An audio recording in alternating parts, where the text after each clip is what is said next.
Berita 1 Sukabumi, Jawa Barat. Ya, pemirsa, selamat datang di segmen Jadi Paham Kan? Nah, ini berita yang lagi ramai, yaitu terkait dengan aktivis Kontras Andri Yunus disiram air keras oleh 2 orang tidak kenal di Jakarta Pusat. Nah, di sini Kapolri bilang bahwa ada perintah langsung dari Presiden untuk mengusut tuntas secara profesional dan transparan terkait dengan penyiraman air keras ini. Gitu. Iya. Anda juga pemirsa, padahal publik bukan cuma butuh jargon ilmiah ya. Ya. Publik ini kan butuh hasil ilmiah juga. Misalnya siapa pelakunya, siapa yang menyuruh, dan kenapa seorang aktivis bisa diserang pakai air keras di jalanan ibu kota.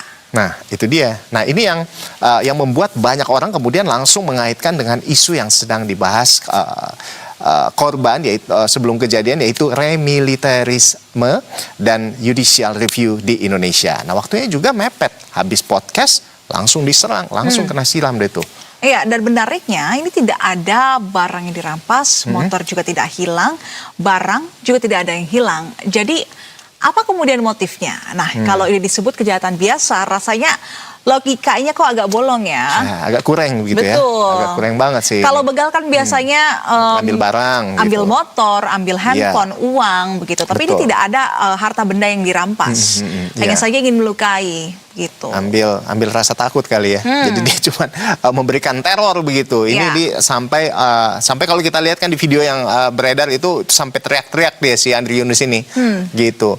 Nah, publik Indonesia sudah sering melihat sebetulnya pola seperti ini. Ada aktivis, lalu ada kritik, ada serangan oleh orang tidak dikenal. Nah, istilah OTK ini memang sudah seperti karakter tetap dalam drama kriminal Indonesia begitu ya, Nis? Iya, OTK ini mungkin satu-satunya tokoh yang selalu muncul di berbagai kasus, tapi jarang sekali ketahuan siapa pemerannya. Nah, sekarang polisi membuka posko pengaduan bagi masyarakat yang punya informasi itu.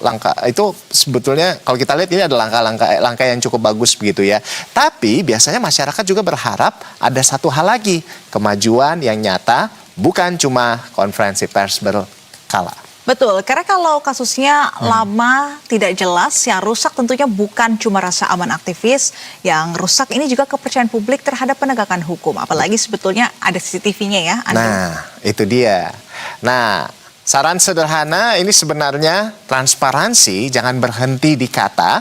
Publik bisa diberi update detail rekaman CCTV begitu ya, perkembangan forensik, timeline penyidikan. Nah, itu yang disebut transparansi. Kalau kita sih nilainya kayak gitu ya. Betul, jadi jangan hanya konversi berkala dan tanpa ada progres-progres gamblang yang disampaikan ya. Betul. Dan yang lebih penting lagi tentunya berani menelusuri motif sampai ke akar ya. Betul sekali. Tentunya ini bukan karena aksi begal ya, kalau kita lihat karena tidak ada barang berharga yang hilang. Dan jangan berhenti di level pelaku lapangan kalau memang ada aktor lain di belakangnya. Karena kalau kasus seperti ini nggak tuntas ya, Nis, ini pesan yang sampai ke masyarakat ini bisa sangat berbahaya. Nah, kritik ini bisa dibalas dengan kekerasan, akhirnya mereka bisa melihat seperti itu. Betul, padahal demokrasi sehat justru butuh kritik.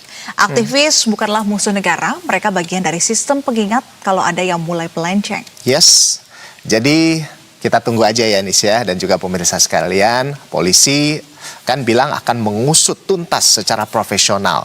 Publik sekarang tinggal menambahkan satu kata, benar-benar. Betul, jangan sampai seperti kasus yang sudah-sudah ya.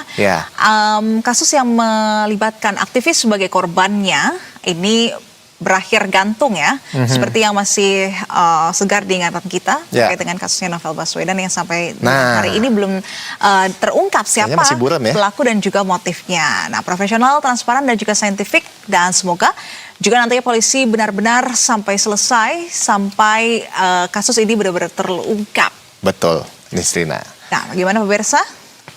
Jadi paham kan?